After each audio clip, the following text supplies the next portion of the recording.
have something I want to tell you. I am running for president. Of the United States? Holy. I'm paving the road for a lot of other people looking like me to get elected. Brooklyn's first black representative. You're about to make history. I love your hair. All right. How old are you now?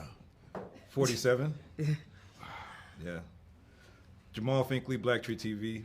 I always start with my favorite actress of all. I mean, I love you, Regina King, and it was great to see y'all pair together to work on this. So you just say you love her. You don't I love you, Terrence. I'm like, yeah, I'm here He too. said actress. He hadn't gotten to actor yet. I gotta ask first. I mean, because I know we've heard you do the voice of Huey and Riley. How was it getting into this Bayesian accent to pull off Shirley? Ooh, that was a lot of work to try to honestly capture Shirley's dialect because it's very specific to Shirley. Have I was about to say but have an amazing vocal coach, Aaron Washington, who really just helped my ear understand that as humans, we don't sound the same way all the time. You know, mood, different times in life, emotion determines who you're talking to, determines how we sound. And so her helping me to tap into that and really listen to, okay, Shirley speaks really fast during these moments. Shirley slows down in these moments. You really hear a little bit of Brooklyn in these moments. You hear a little Bayesian in these moments. And allowing me to give myself the freedom to not, because the last thing I want to do is a impression of Shirley Chisholm. It's kind of where... An impersonation. Yeah, an impersonation, yeah, where Shirley and Regina meet. Where's the commonality? And that's what we really worked on.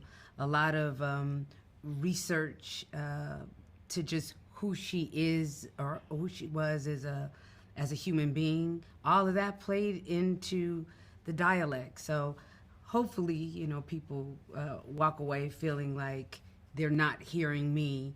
They're with Shirley. It was not an impression, but I was impressed. Oh, well, hey. I like that. It's just how Papa raised you. It's the truth. So I don't blame you. No, you blame my father.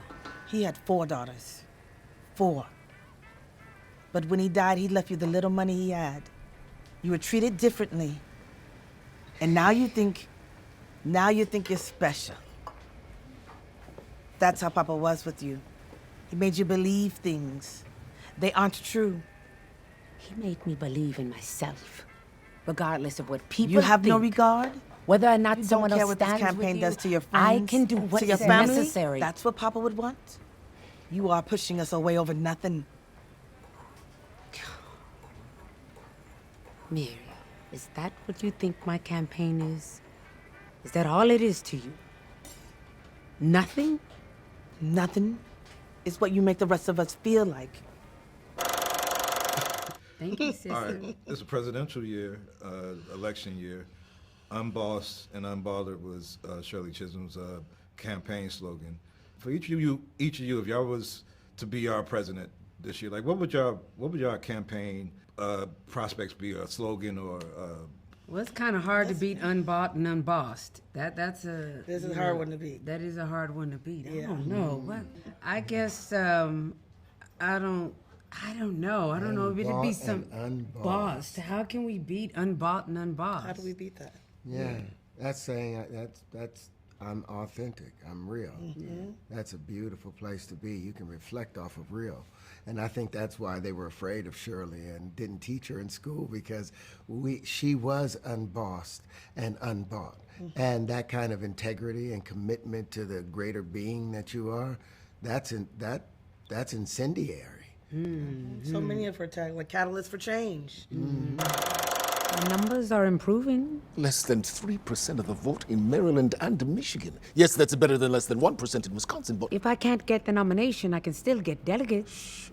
And if we can control some of the delegates, we can still force change at the convention. delegates from where? All that's left on the map.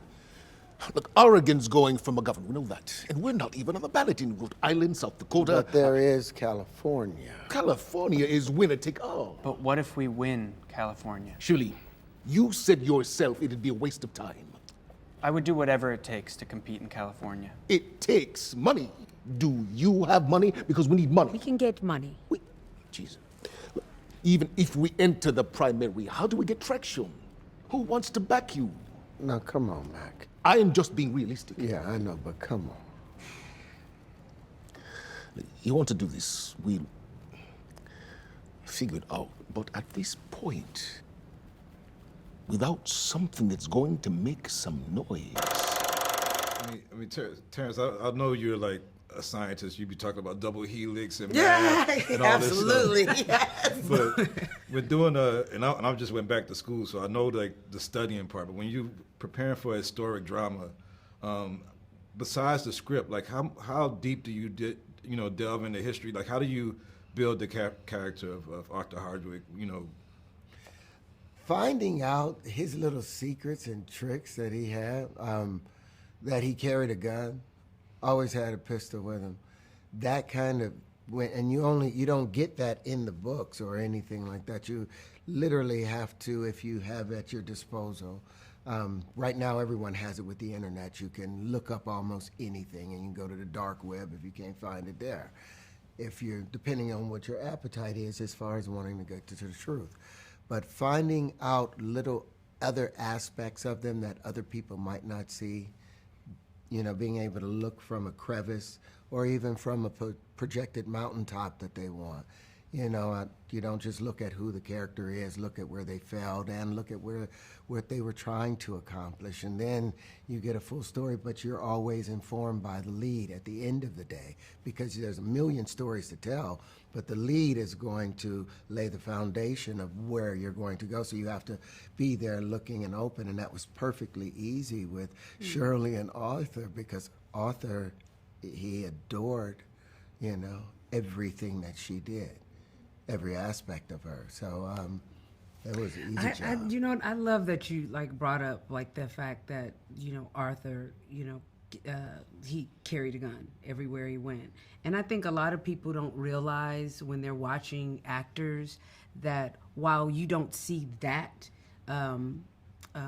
written out or spoken it about, gives you a confidence. it gives you and that's what we do as actors when we're, even if it's not playing a real life person, but you're just building a character. When you decide, okay, this person always, in this case, carried a gun, or this person was from Barbados and lived with her grandparents during these formative years of her life before she came back to Brooklyn. That informs you. That informs so much about how your body moves. Mm-hmm. Shirley was always very erect. Always just Back didn't bend. Back didn't bend, but in moments where you needed to see how everything that was happening to her would affect her, to get into those real human moments, it made sense to kind of let your shoulders drop. Yeah, but it was just bit. your shoulders. Yeah, your back never bent. bent. Yeah. And your shoulders would come forward a little bit, and then that breath would come back up. And that's what everybody needs to see, that, hey, you're going to get kicked, you're going to get knocked down. It's how many times you're willing to get up and take that next breath again. Yes. Yeah. Well, great movie. Reina and Regina, y'all produce some more movies together. Put Terrence in them, because he's absolutely fantastic, and I learned a lot about this movie. Can't wait till the world gets to see it. Oh, appreciate that. Thank you.